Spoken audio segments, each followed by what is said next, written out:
Shalom saudara dan saudariku terkasih. Selamat datang di channel Ayat-Ayat Kasih. Di penghujung hari ini, kau dan aku seperti setiap manusia yang lain yang ada di bumi ini, datang ke peraduan, beristirahat untuk mengakhiri hari. Kilasan balik tentang orang-orang yang sudah kita temui hari ini, dan juga kegiatan apa yang telah kita lakukan, berseliweran dalam pikiran kita. Kita mulai mengevaluasi apa-apa saja yang bisa kita lakukan lebih baik esok hari. Kita juga membuat rencana apa-apa saja yang akan kita kerjakan pada esok hari. Seperti sebuah perjalanan, saudara dan saudariku, di ujung hari ini pada akhirnya dengan legawa kita harus menerima bahwa hari ini telah berakhir dan besok akan menjadi sebuah hari baru, sebuah awal yang baru. Ribuan tahun yang lalu, dalam konteks lain yang lebih besar, mengulang sesuatu dari awal juga pernah dilakukan terhadap Nuh dan keluarganya. Saat ini ayat-ayat kasih akan membacakan dua perikop dari Kejadian 9 ayat 1-17, perjanjian Allah dengan Nuh, dan Kejadian 9 ayat 18-28, Nuh dan anak-anaknya. Ketika air bah telah berlalu, bumi telah mengering dan bahtera besar itu pada akhirnya berlabuh di Gunung Ararat. Allah memberkati Nuh dan anak-anaknya, serta berfirman untuk beranak cucu dan bertambah banyak untuk memenuhi bumi. Sebuah perintah yang sama yang pernah kita dengar Allah katakan kepada para manusia pertama, Adam dan Hawa, seperti yang sudah tertulis dalam Kejadian 1 ayat 28. Bersama-sama dengan Nuh, Allah melanjutkan kembali pekerjaannya di dunia ini, memberkati manusia dan terus bekerja di dalam karya penembusannya. Saudara dan saudariku terkasih, tidurlah saat ini. Kesempatan istirahatmu malam ini Allah anugerahkan, supaya kita bisa memulai hari kita lagi esok hari. Sebuah lembaran baru untuk kita berkarya dalam lingkup kasih Allah, menerima janjinya di dalam hidup kita. Siapkan dirimu, saudara dan saudariku terkasih. Atur napasmu dan biarkan ayat-ayat yang diilhamkan kepada penulis Alkitab ribuan tahun yang lalu menghantarkanmu dalam tidur dan istirahatmu malam ini. Kejadian 9 ayat 1-17, perjanjian Allah dengan Nuh. Lalu Allah memberkati Nuh dan anak-anaknya, serta berfirman kepada mereka, "Beranak cuculah dan bertambah banyaklah, serta penuhilah bumi. Akan takut dan akan gentar kepadamu segala binatang di bumi dan segala burung di udara, segala yang bergerak di muka bumi dan segala ikan di laut. Ke dalam tanganmulah semuanya itu diserahkan. Segala yang bergerak, yang hidup, akan menjadi makananmu. Aku telah memberikan semuanya itu kepadamu, seperti juga tumbuh-tumbuhan hijau. Hanya daging yang masih ada nyawanya, yakni darahnya, janganlah kamu makan. Tetapi mengenai darah kamu, yakni nyawa kamu, Aku akan menuntut balasnya. Dari segala binatang aku akan menuntutnya, dan dari setiap manusia aku akan menuntut nyawa sesama manusia. Siapa yang menumpahkan darah manusia, darahnya akan tertumpah oleh manusia, sebab Allah membuat manusia itu menurut gambarnya sendiri. Dan kamu, beranak cuculah dan bertambah banyak, sehingga tak terbilang jumlahmu di atas bumi. Ya, bertambah banyaklah di atasnya. Berfirmanlah Allah kepada Nuh dan kepada anak-anaknya yang bersama-sama dengan Dia. Sesungguhnya aku mengadakan perjanjianku dengan kamu dan dengan keturunanmu, dan dengan segala makhluk hidup yang bersama-sama dengan kamu, burung-burung, ternak dan binatang-binatang liar di bumi yang bersama-sama dengan kamu, segala yang keluar dari bahtera itu, segala binatang di bumi. Maka kuadakan perjanjianku dengan kamu, bahwa sejak ini tidak ada yang hidup yang akan dilenyapkan oleh air bah lagi, dan tidak akan ada lagi air bah untuk memusnahkan bumi. Dan Allah berfirman, inilah tanda perjanjian yang kuadakan antara aku dan kamu, serta segala makhluk yang hidup, yang bersama-sama dengan kamu, turun-temurun, untuk selama-lamanya. Busurku kutaruh di awan, supaya itu menjadi tanda perjanjian antara aku dan bumi.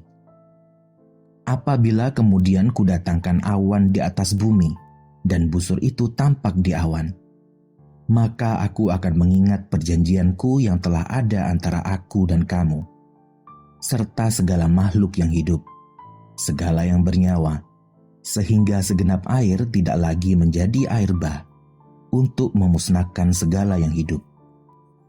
Jika busur itu ada di awan, maka aku akan melihatnya, sehingga aku mengingat perjanjianku yang kekal antara Allah dan segala makhluk yang hidup, segala makhluk yang ada di bumi.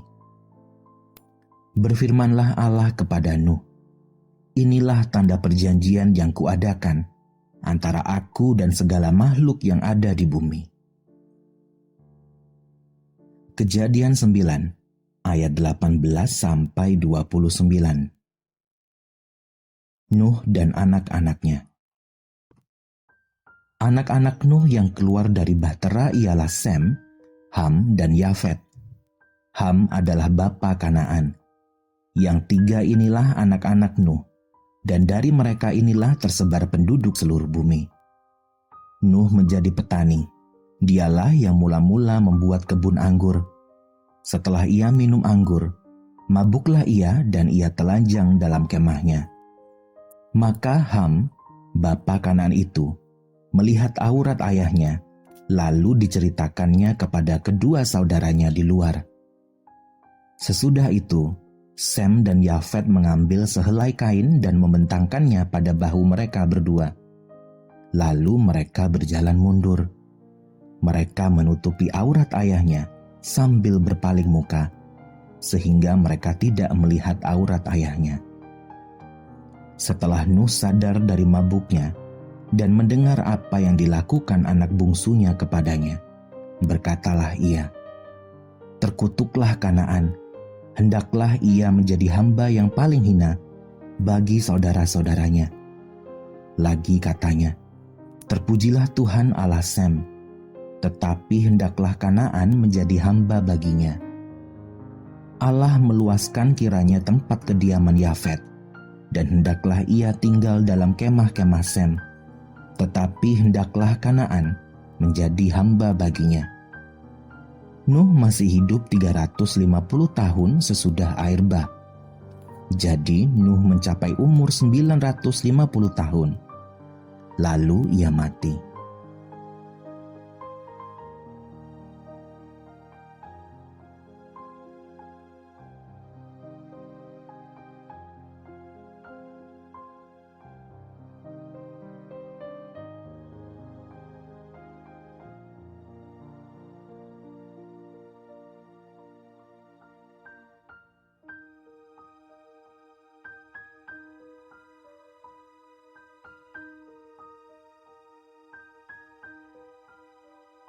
Peristiwa diturunkannya air bah di dalam Alkitab adalah sebuah peristiwa ikonik yang pasti sebagian besar dari kita pernah mendengarnya. Peristiwa air bah membuat peradaban manusia kembali dari awal, seperti ketika awal mula manusia diciptakan, memulai hidup di luar Taman Eden. Kitab yang akan ayat-ayat kasih bacakan hari ini, Kejadian 10 ayat 1 sampai 32, berisi daftar keturunan Nuh yang berasal dari ketiga anak-anaknya, Sem, Ham, dan Yafet. Salah satu pasal di kitab Kejadian ini berisi banyak nama yang kedengarannya asing di telinga kita, yang mungkin hanya tertulis satu kali saja di dalam Alkitab. Tapi selain nama-nama asing itu, ada juga nama-nama orang maupun nama-nama tempat yang sering kali kita temukan dalam kisah-kisah yang ada di dalam Alkitab. Nuh dengan segala kepatuhannya kepada Allah, dalam iman dan ucapan syukurnya kepada Allah yang telah mengikat perjanjian dengannya, bukan jaminan bahwa anak-anaknya juga akan menunjukkan iman dan kepatuhan yang sama. Dari keturunan Ham contohnya, muncullah orang-orang yang tidak mengenal Tuhan seperti orang Asyur, Filistin, dan penduduk tanah Kanaan. Alkitab menunjukkan bahwa bangsa-bangsa tersebut adalah bangsa penyembah berhala, padahal mereka berasal dari keturunan yang sama, yaitu keturunan Nuh. Dari garis keturunan Nuh pula, salah satu keturunan Sem adalah Abraham, bapa setiap orang percaya, yang pada akhirnya salah satu keturunannya adalah Daud, sampai kepada Yesus, Allah Bapa yang mengorbankan dirinya untuk menembus kita dari dosa. Perikop yang akan kita baca menunjukkan bagaimana keturunan Nuh tersebar ke segala penjuru dunia. Dalam penyebarannya, keturunan Nuh juga membentuk bahasa dan peradaban. Silsilah yang akan kita baca juga mengungkapkan terpenuhinya tugas yang Allah berikan kepada manusia untuk beranak cucu dan memenuhi bumi. Allah memelihara manusia yang diciptakan turun-temurun, memenuhi janji yang pernah Dia ucapkan kepada Nuh, orang yang hidup benar di matanya. Siapkan dirimu, saudara dan saudariku. Atur napasmu dan biarkan ayat-ayat yang dituliskan penulis kitab Kejadian ini ribuan tahun yang lalu menghantarkanmu dalam tidurmu malam ini. Kejadian 10 ayat 1 sampai 32. Daftar bangsa-bangsa keturunan Sem, Ham, dan Yafet. Inilah keturunan Sem, Ham, dan Yafet, anak-anak Nuh. Setelah air bah itu, lahirlah anak-anak lelaki bagi mereka. Keturunan Yafet ialah Gomer, Magog, Madai, Awan, Tubal, Mesek, dan Tiras. Keturunan Gomer ialah Askenas, Rifat, dan Togarma. Keturunan Yawan ialah Elisa, Tarsis, orang Kitim, dan orang Dodanim. Dari mereka inilah berpencar bangsa-bangsa daerah pesisir. Itulah keturunan Yafet, masing-masing di tanahnya, dengan bahasanya sendiri, menurut kaum dan bangsa mereka. Keturunan Ham ialah Kus, Misraim, Put, dan Kanaan. Keturunan Kus ialah Seba, Hawila, Sabta, Raima, dan Sabteka. Anak-anak Raima ialah Sheba dan Dedan. Kus memperanakkan Nimrod. Dialah yang mula-mula sekali orang yang berkuasa di bumi. Ia seorang pemburu yang gagah perkasa di hadapan Tuhan. Sebab itu dikatakan orang, seperti Nimrod, seorang pemburu yang gagah perkasa di hadapan Tuhan. Mula-mula kerajaannya terdiri dari Babel, Erek, dan Akad, semuanya di tanah Sinear. Dari negeri itu ia pergi ke Asyur, lalu mendirikan Niniwe, Rehobot-Ir, Kalah, dan Resen di antara Niniwe dan Kalah. Itulah kota besar itu. Misraim memperanakkan orang Ludim, orang Anamim, orang Lebamim, orang Lehabim, orang Naftuhim, orang Patrusim, orang Kasluhim, dan orang Kaftorim. Dari mereka inilah berasal orang Filistin. Kanaan memperanakkan Sidon, anak sulungnya dan Het, serta orang Yebusi, orang Amori, dan orang Girgasi, orang Hewi, orang Arki, orang Sini, orang Arwadi, orang Semari, dan orang Hamati. Kemudian berseraklah kaum-kaum orang Kanaan itu. Daerah orang Kanaan adalah dari Sidon ke arah Gerar sampai ke Gaza, ke arah Sodom, Gomora, Atma, dan Seboim sampai ke Lasa. Itulah keturunan Ham menurut kaum mereka, menurut bahasa mereka, menurut tanah mereka, menurut bangsa mereka. Lahirlah juga anak-anak bagi Sem, bapa semua anak Eber serta abang Yafet. Keturunan Sem ialah Elam, Asyur, Arpaksad, Lut, dan Aram. Keturunan Aram ialah Us, Hul, Geter, dan Mas. Arpaksad memperanakkan Selah, dan Selah memperanakkan Eber. Bagi Eber lahir 2 anak laki-laki. Nama yang seorang ialah Pelek, sebab dalam zamannya bumi terbagi, dan nama adiknya ialah Yoktan. Yoktan memperanakkan Almodad, Selef, Hazarmawet, dan Yera, Hadoram, Uzal, dan Dikla, Obal, Abimael, dan Sheba, Ofir, Hawila, dan Yobab. Itulah semuanya keturunan Yoktan. Daerah kediaman mereka terbentang dari Mesa ke arah Sefar, yaitu pegunungan di sebelah timur.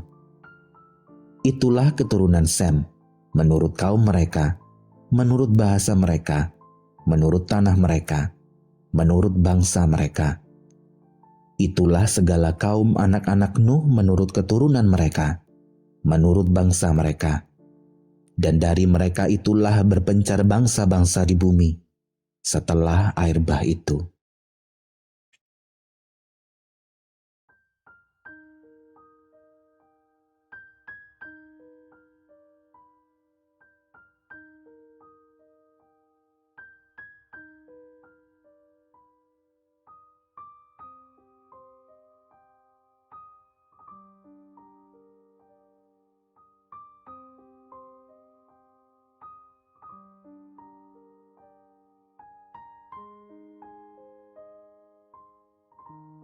Menara Babel adalah salah satu cerita ikonik di dalam Alkitab, bersama-sama dengan cerita-cerita yang lainnya.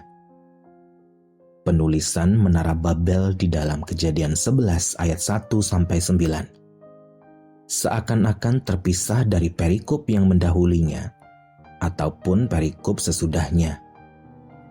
2 perikop yang mengapitnya masih bercerita tentang keturunan Nuh, yaitu bangsa-bangsa keturunan Sem, Ham, dan Yafet. Dan kemudian secara khusus membahas tentang keturunan Sem di Kejadian 11 ayat 10-26 dan daftar keturunan Terah di Kejadian 11 ayat 27-32. Dalam cerita tentang Menara Babel dikatakan bahwa manusia berusaha membuat sebuah menara yang puncaknya sampai ke langit. Sebuah bangunan yang dibangun dengan batu bata dan tergala-gala sebagai tanah liat.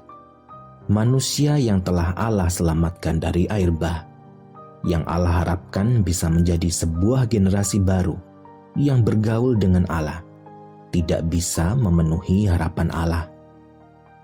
Dengan sumber daya alam yang berlimpah, alat dan pengetahuan yang berkembang pesat, manusia tidak melibatkan Allah di dalam rencana yang dibuatnya.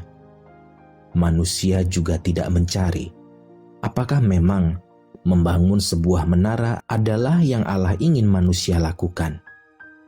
Manusia mulai lupa bahwa tugas mereka di bumi adalah berkembang biak dan memenuhi bumi, bukan berkumpul supaya tidak terserak di tanah yang sedang mereka diami.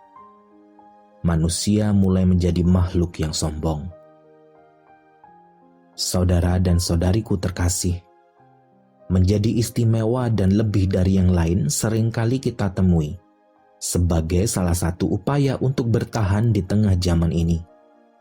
Di dalam segala keperluan, kasih Allah dengan berbagai cara yang tidak kita duga, mendekatkan diri kita padanya untuk mengembalikan segala kemuliaan yang ada hanya bagi Dia.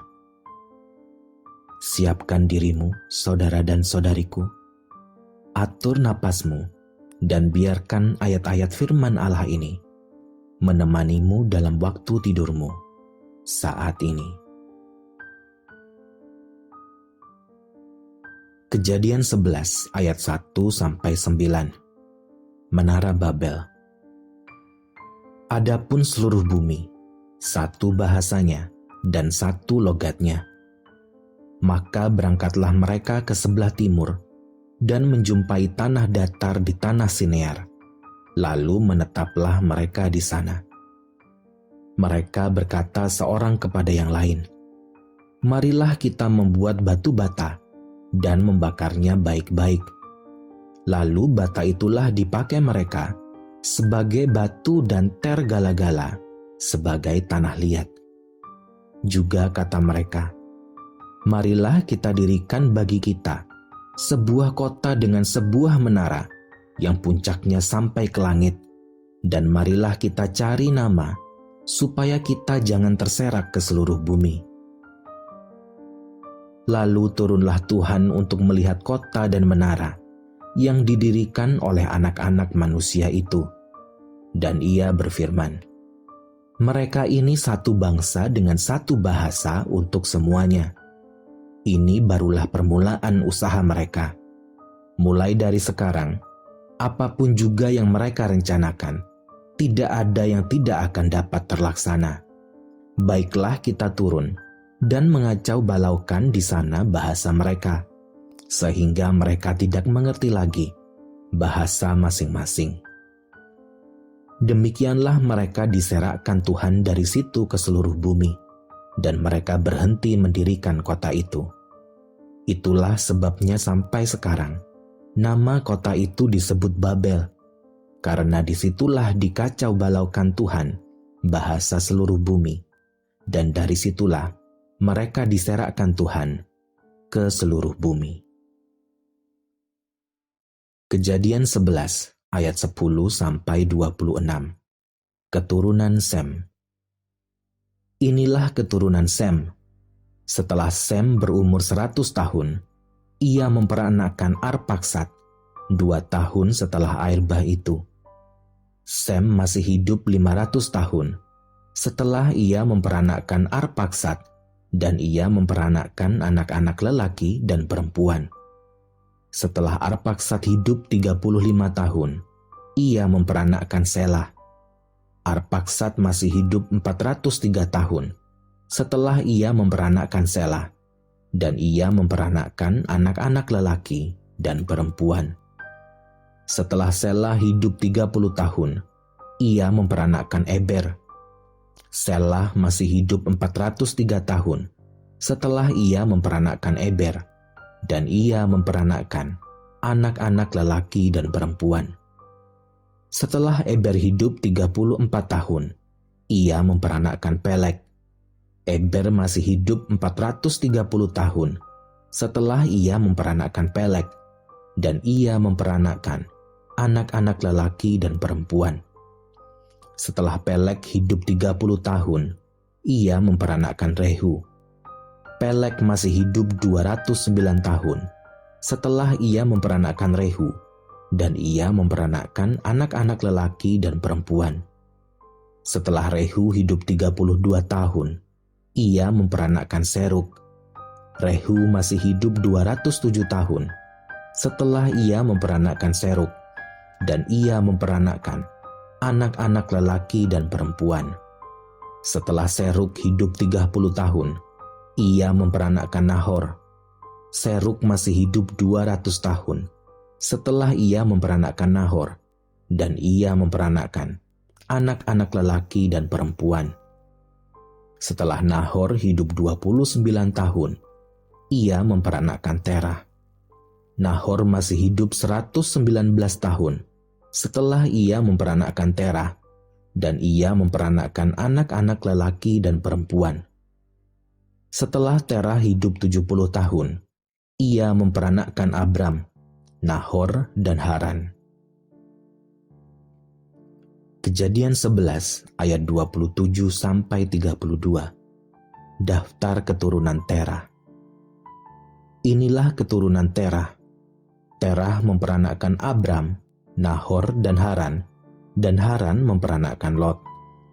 Ketika Terah, ayahnya, masih hidup, matilah Haran di negeri kelahirannya, di Ur-Kasdim. Abram dan Nahor kedua-duanya kawin. Nama istri Abram ialah Sarai, dan nama istri Nahor ialah Milka. Anak Haran ayah Milka dan Yiska. Sarai itu mandul, tidak mempunyai anak. Lalu Terah membawa Abram, anaknya serta cucunya, Lot yaitu anak Haran, dan Sarai menantunya, istri Abram, anaknya. Ia berangkat bersama-sama dengan mereka dari Ur-Kasdim untuk pergi ke tanah Kanaan. Lalu sampailah mereka ke Haran dan menetap di sana. Umur Terah ada 205 tahun, lalu ia mati di Haran. Demikianlah firman Allah pada saat ini. Saudara dan saudariku, kasih Allah menyertaimu selalu, tak lekang oleh waktu. Amin.